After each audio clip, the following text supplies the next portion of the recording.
Hey gang, it's Bob Bannister from Rock Is Not Dead Australia and CGCM Rock Radio, bringing you another edition of Rock Talk.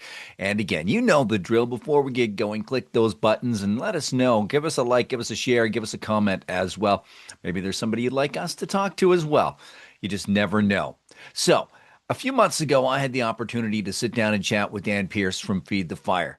Everything was going well until I hit the playback on the interview, and it turned out that we had a really, really bad connection. The audio was fine, but the video was not. So I said to Dan, I said, "Hey, look, let's reschedule. Let's do this right. I want to get it right this time." And he had no problem with that. Just syncing up our schedules wasn't the easiest thing to do, but finally we did it. We had a great chat the other night, and this is what came of it. Sitting down with Dan Pearce of Feed the Fire on this edition of Rock Talk with CGCM Rock Radio and Rock Is Not Dead Australia.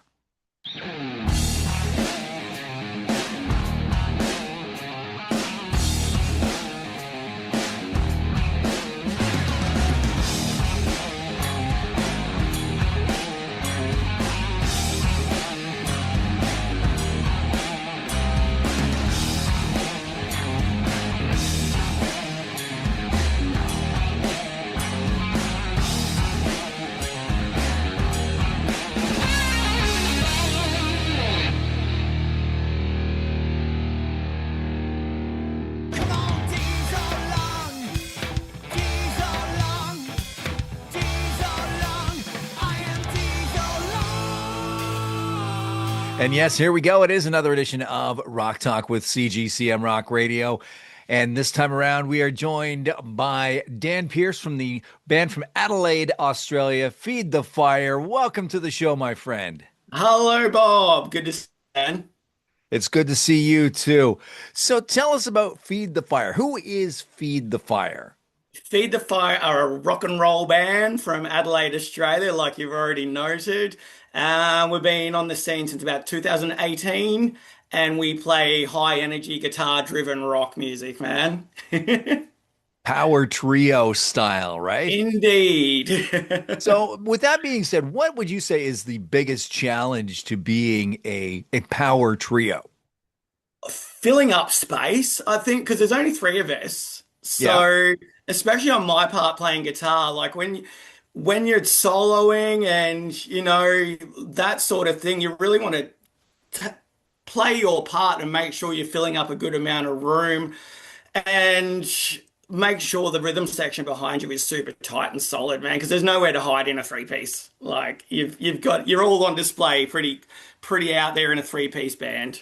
It gives you a greater appreciation for bands like Rush and ZZ Top and Primus even.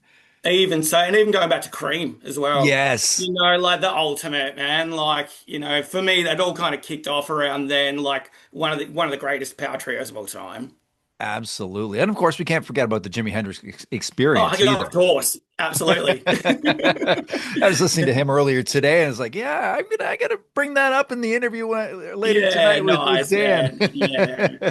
There's definitely no denying Jimmy at all, mate, for sure. Absolutely not. But I was also listening to Rolling On just as I was getting ready here, and I've been going back and I've been visiting it, and I know that the last time that I was digging through it, I was kind of Yep. digging on the song "Crawling," and now this time I'm digging on "We All Fall Down," and it's like how Nice. it kind of got me thinking, how much in your opinion, would you say Yep. mood plays in how fans and listeners attach to a song? Oh, massively, I would imagine. And that's something I've tried to work on throughout my guitar playing story is capturing moods and, matching the lyrics to the vibe of a song and getting better at, being able to talk through the guitar and set a mood as well. Because we play everything from these uplifting, almost pop-esque type tunes that you can't help but tap your feet and bang your head to. And then we get a bit deeper and we get a bit heavier and groovier as well. So for me, it's all about capturing the mood and the vibe and, translating all that into one package is a skill that I'm forever trying to get better and better at for sure. So who would you say then you draw your biggest influence from in like Oh, yourself? Yeah, there's many. I mean, if I've top five bands like The Living End, Chris Cheney from Australian band The Living End, Slash, like ever since I was a kid, Slash has just always been, I don't know, just hit me some on some deep level. Like I used to get emotional listening to his solos when I was a kid, and I didn't even know why, you know. Um, Lyrically and vocally, Chris Cornell all time, like Yeah. if anyone can paint a picture with words, it was Chris, man. Like, and just his vocal stylings, forever an influence, you know. So they're definitely a couple of the bigger ones that I still draw influence from today. Yeah. And as a band, who would you say Feed the Fire draws their influence from? Again, living in very much so. Our drummer is a massive Sabbath fan, and Tool and A Perfect Circle is, Hmm. where he lives. And Anton, our bass player, a little bit from every pocket, man. But as the band as a whole, it's rock and roll. Yeah, everything from like the 50s and 60s right up to modern day bluesier stuff as well. But it's always had that kind of punk rock energy and ethos as well. So, just if you're into guitar music, most crowds we go over well. If you're into guitar, you're gonna dig what we're doing, man. So yeah. So tell us about your creative process. How does that go down? Like, is it you come up with a riff and take it to the other guys in the band, or maybe the other guys come up with something and bring it into a band meeting and say, "Hey guys, I got this." Yeah, it's again, that's kind of all falls on me. I think the guys kind of like it when I bring in a song that's almost fully formed. Hmm. And I'm not a spiritual man, but God, I feel blessed for the amount that I can write and just on any given day sit down and just, these songs just come through me and I'm like, oh, there's another one, you know. And it's always exciting when I take them to the guys and they may, once they start putting their ingredients into the soup as a whole as well, it's always interesting to see, somewhere I may not have taken it and where those guys take it. Like with Keeney in particular, our drummer, we've been playing together for the better part of the last 10 years. And I kind of gave up on telling him what I wanted in regards to the drums because whatever he came up with was always way better than anything this nincompoop could come up with for drums, man. So I get a real kick out of taking the songs to these guys and then seeing what they do with them, even when they are very, very formed by the time I get them to them. So, yeah. And you touched on something there. It's I've worked with some guys in the radio business for many years, and it's like you just know where they're going. If you're doing something with them, you know where they're going with a joke. I guess it becomes the same way with a bandmate. I mean, if you've played with them long enough, you know instinctively, okay, this guy is going to go here, so I'm going here. 100%. Yeah, and that's so cool, especially live too, because we'll free form jam quite a bit. And doing that, you kind of need to know where the guys are going to be going to a certain extent. And having that confidence and knowing each other so well, especially when it comes to playing live, it's feels great. Like there's nothing in my world that really beats that free jamming and just, you know, knowing what the guys are going to do and knowing that you're on the edge, but you kind of know what we're all doing at the same time as well. It's great fun. I'll never tire of that. But on that same note, though, have you had an experience with the guys where you're playing and someone doesn't go where you're thinking they're going to go, and it just kind of starts to fall apart, but just before it swirls down the toilet, you pull it all back in? Yeah, that's where the wah pedal comes in handy. I'll just let that ring out on a couple of notes and bend a couple of notes until we all rein it back in, man. So, but yeah, being out on that edge is always a good fun time, man. So there you go. If you're going to see Feed the Fire live and Dan starts hammering on the why, you know something's gone wrong on stage. Yeah. So what's your live show like? Yeah, good, high energy, interactive, man. Like for my mum, there's nothing worse than going to see a band that doesn't get the crowd involved and just kind of they could be, the shredder from hell, but there's no stage persona or no personality or no vibing with the audience.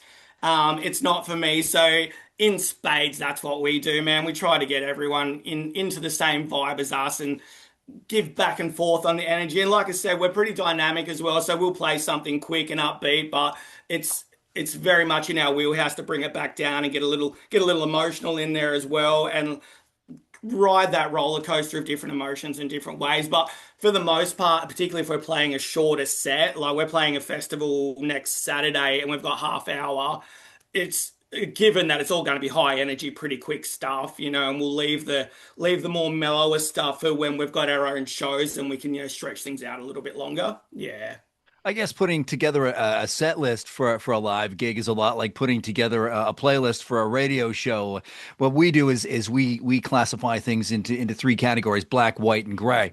Where your black Sure. is your high energy, your white is your ballads, your gray is in between, and you just want to ride that wave up and down the entire Yeah. time. Very much so, man. That's very, very similar to that putting a set list together. Absolutely. So you put out Rolling On in 2025. Yep. What's on the radar for 2026? Have we got some studio projects coming down the pipe? Yeah, we certainly do. We're lucky enough to have our own studio as Ah, well. there you go. So, and 2025, we didn't play out a whole lot, but we wrote a whole lot. So we've been whittling away to the songs that are going to make a nice, concise album. So we've got it down to somewhere between 12 and 15 tracks at the moment that we are, yeah, getting stuck into on, I think, 24th and 25th of January, we're heading into the studio to start tracking drums. So that will be album number two for us, and that could be anywhere between 10 songs and 15 songs. Because when Oh, you've got your wow. own when you've got your own studio, time kind of doesn't become a factor. You still want to put a little bit of pressure on yourself because otherwise you'll be in there forever and a day. Yeah. But yeah, we're never short on material. And we've got a bunch of songs now that we think work really well together and will sit nicely on an album together as well. So, but in saying that, we might think this song's going to be great, but by the time we finish recording, we might be like, not that one's not that great, but we've got plenty of songs to pick from. And the nice thing about that too is then you can always go back and revisit it down the road. If you've got the masters and everything, you can always pull it out and say, you know what, I kind of like the way that we did this, but add to here. You know. 100%. And some of those may just end up being standalone singles as well, just because they didn't go on the album. We can still throw them out as singles a little bit later down the road as well. And that's the nice thing about the music industry right now is yes, bands in your situation that have their own studio and whatnot can put together a full length album, but it seems like everybody is just spinning singles these days.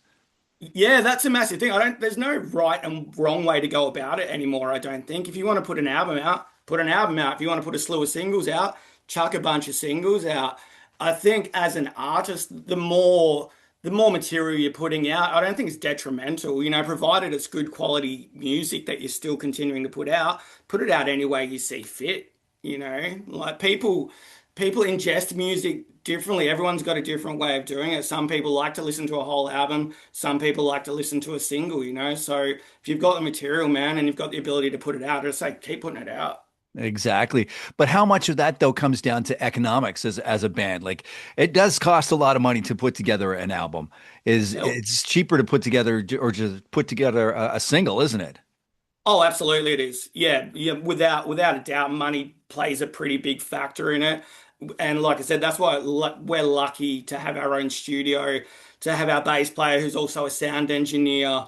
So that's massive for us, man, because yeah, the cost of recording music and going into a studio it's not getting any cheaper for sure. No. So economics does play a massive part. Absolutely. And it seems the more I look around, the Australian music scene, the rock scene anyway, is very much alive. What's the Adelaide scene like? It's okay. It's not massive, but rock is on the rise again, which is nice. And I mean, it's as one venue closes, another one opens up. So it's there. The crowds are building. Everyone seems to be getting back into that kind of more edgy type rock again. And yeah, it's growing. Yeah, let's just That say that it's growing. that's cool. But in Adelaide though, do you have that one venue that you guys go to, and it's just no matter how many times you play there, it just feels like home. It's like that old jean jacket. Yeah, and that's the woodshed at the moment. It's becoming a bit of a mecca, not just for Adelaide, but for bands from all over the country. Actually, When especially, I'd say all over the world because you know what? Myself here in Canada have heard of the yep, famous woodshed. Perfect. That's great. And they haven't even been around that long. So, and it's cool, man. Like we've played all over Australia and it's pretty much second to none at this point. Like they've done Ace and the crew have done so well with that place. It's yeah, it's a very cool venue. Absolutely, absolutely. Maybe one of these days I will get down to Australia and be able to head there and catch a show. That would Awesome, be mate. Sounds great. that would be absolutely amazing.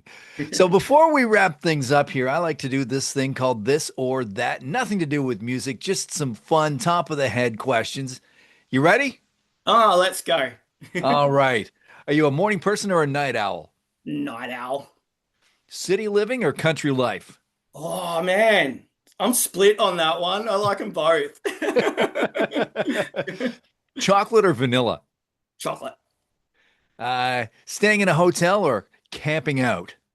Oh, I'm a glamper. Like, oh yeah, I really am. Like, probably give me a hotel near the seaside, mate. That's more my style. Okay, so then with that being said, beach or pool? See, beach. Yes, beach. Yeah, I don't like to be too far from the ocean. All right, beer or wine? Wine. And finally, pineapple on pizza, yes or no? Yes, and I've lost friends in regards to that before, but yes, I'll take pineapple on pizza. I've got no issues with that whatsoever. Well, you know what? You know what? You can blame us Canadians because we're the ones that invented the pineapple on pizza, the Hawaiian pizza. Ah, really? I did not know that. There you Yeah, go. yeah. It was a guy from Vancouver that put that together. Awesome. All right, Dan Pearce from the band Feed the Fire. Take a few seconds and shamelessly self-promote the band, the website, the Facebook, all that fun stuff. Absolutely. You will find us on all the standard socials, Facebook, Insta. We're not on TikTok.